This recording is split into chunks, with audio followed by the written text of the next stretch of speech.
aujourd'hui, bien-aimé? Combien de personnes tu connais aujourd'hui, mais qui ne sont plus avec le Seigneur? Beaucoup. Il y en a beaucoup. Mais c'est des gens qui étaient zélés. Mais qu'est-ce qui fait qu'aujourd'hui ils se sont arrêtés? La carrière a pris fin. Les chaussures n'étaient pas adaptées. Non, non, non. Moi, je veux que ici, que nous puissions avoir des chaussures adaptées. Amen. Acclame Jésus. Amen.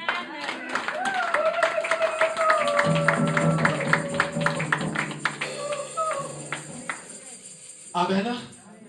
En continuant toujours dans le même sens, bien-aimé, nous allons bientôt terminer.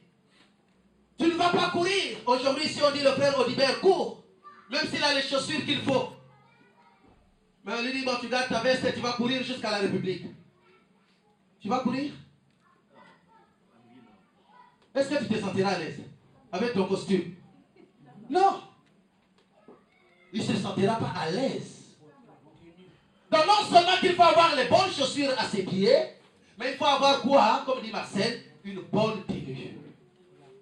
La tenue doit être conforme à l'activité que tu es en train de pratiquer. Amen. Tu ne peux pas mettre, c'est-à-dire qu'aujourd'hui tu dis que non, par exemple, moi je suis, par exemple tu es ministre, bon comment je veux dire? Écoutez, bon, un frère disait, il a vu par exemple, est-ce que vous pouvez voir un pilote s'habiller avec la tenue d'un mécano? Non. Non, non. Ça ne peut pas se faire. Il va chercher une tenue adaptée par rapport à son métier. Le mécano non plus aussi, il ne peut pas venir dans son travail avec un costume. Non, non. Il va prendre une tenue qui est déjà salie. Parce qu'il sait qu'il va recevoir l'huile sur lui, je ne sais pas quoi, l'essence ou je ne sais pas le gasoil. Donc pour lui, il est comme ça, c'est normal. La tenue doit être adaptée. Amen. Amen. Voilà pourquoi j'ouvre encore cette parenthèse. Parce que quand on n'a pas une bonne tenue, bien aimée,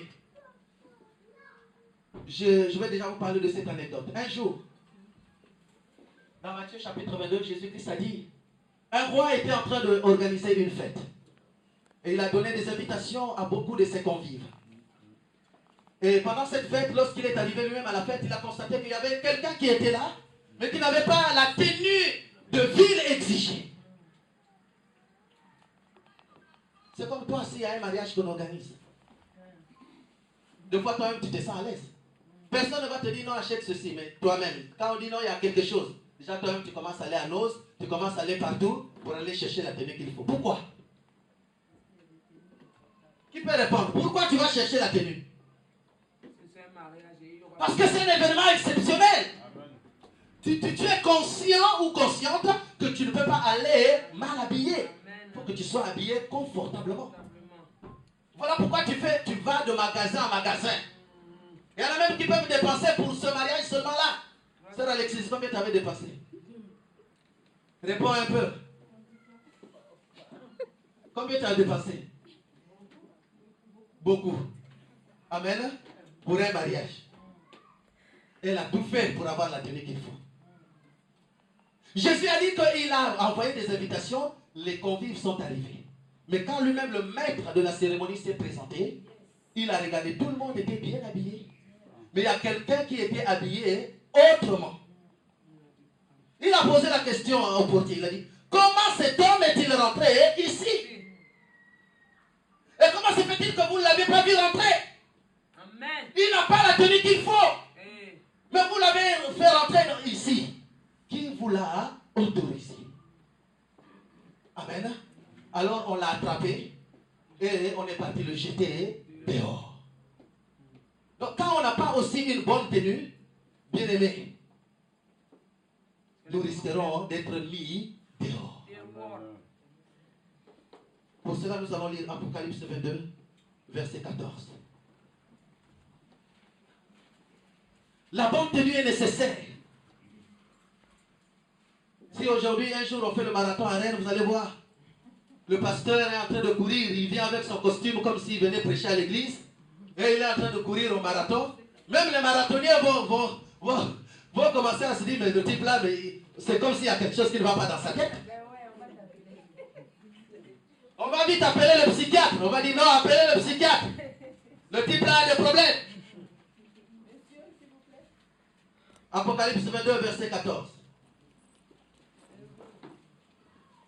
Dans ma Bible, il est écrit. Amen. Heureux ceux qui observent ces commandements afin d'avoir droit à l'arbre de vie et d'entrer par les portes dans la ville. Amen. Amen.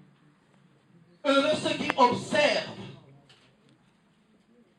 Dans notre version, on dit heureux ceux qui lavent leur tenue, leur robe. La tenue est appropriée, bien-aimé. Un jour, j'étais en train de voir quelqu'un, il a mis un bon costume. Mais en bas, il a mis les samaras. Vous connaissez les samaras? Et il était en train. Et il était fier. Hein? Comme il avait ses pieds écartés comme ça. Et il marchait, il était fier. Avec son costume. Mais les samaras ont annulé, ont rendu la veste zéro. Zéro. Comment tu peux mettre un costume, un bon costume? Peut-être, je ne sais pas, de Xavier Manel. Tu vas mettre maintenant, je ne sais pas quoi, tu mets le Moussunabata. Les sandales. Voilà, les tapettes. On va te trouver ridicule. Amen. Ça ne marchera pas. La tenue doit être adaptée en fonction de l'événement. Donc nous avons dit, première chose, rejetons les fardeaux. Deuxième chose, il faut courir avec les chaussures adaptées. Ni trop longues, ni trop serrées. Amen. Les gens qui courent avec des chaussures trop longues, le zèle amer. Ce type de personnes-là, de femmes, le premier jour seulement qu'il vient à l'église, il connaît toutes choses. Ça dit, vous prêchez, lui, il connaît déjà. Ça dit, pendant que le pasteur est en train, je connais quelqu'un, une dame, ça dit, il connaissait déjà, puis, ça dit, quand tu t'asseyais à côté d'elle, il disait, oh, je savais que le pasteur devrait prêcher ça. Elle connaissait toujours. Cette sœur aussi est ici à Rennes. Mais aujourd'hui, elle part d'église en église. Elle va chez les Mormons, elle va chez les témoins de Jéhovah, elle va chez les catholiques, elle va chez les adventistes, elle va partout. Mais elle connaît tout. Moi, je dis, ma soeur, tu n'as rien compris. Tu n'as encore rien compris. Le zèle amer. Quand on ne connaît rien, reste, on va t'enseigner. Il faut être humble pour reconnaître que non, je ne sais rien. Hein? Enseigne-moi. L'humilité précède la gloire. L'humilité précède la gloire. Quand on ne connaît rien, on s'assoit. Bien aimé, moi j'ai connu le Seigneur en 90. Même quand mon pasteur me disait, non, Sylvain, tu vas partir avec les autres en mission. Moi je dis, pasteur, je ne veux pas. De toute façon, j'ai l'habitude de vous dire que de toute façon, je ne voulais même pas rentrer dans ce ministère. J'étais chantre au départ.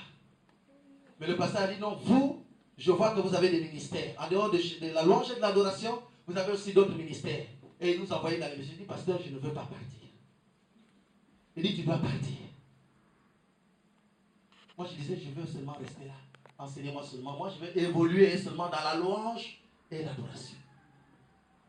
Je disais toujours, moi, je reste seulement là. Je disais même à ma femme, je dois seulement rester là. Il me dit, toi, lève-toi. Et elle a commencé même dans son ministère d'évangélisation. Elle a commencé avant moi. Moi, je dis, je préfère, moi, c'est la louange. Quand je dors, c'est la louange. Quand je me réveille, c'est l'adoration. C'est ça. Venir prêcher les gens là, ce n'est pas mon problème. Je peux gagner une âme, amener à Dieu, me tenir le micro pour dans une église, prêcher les gens. Je dis ça, niet. Je n'ai jamais voulu. Jusqu'à ce que le Seigneur me rattrape. Comme Jonas. Amen. Le zèle amer. Quand on ne connaît pas, on s'assoit. On s'assoit d'abord. Ce n'est pas que tu vas t'asseoir définitivement. Ici, personne ne va s'asseoir définitivement. Ici, nous avons dit c'est le christianisme. Tout le monde doit bouger. La personne qui va rester s'asseoir là, non, d'abord tu es suspect. Si tu restes pendant une année assis là à ta place, ça veut dire que tu es suspect. Parce qu'on ne peut pas concevoir que tu restes là pendant une année, que tu ne bouges pas. Ça veut dire que, frère, ça veut dire que tu es suspect. Si tu ne bouges pas de ta chaise, ça veut dire que tu es suspect.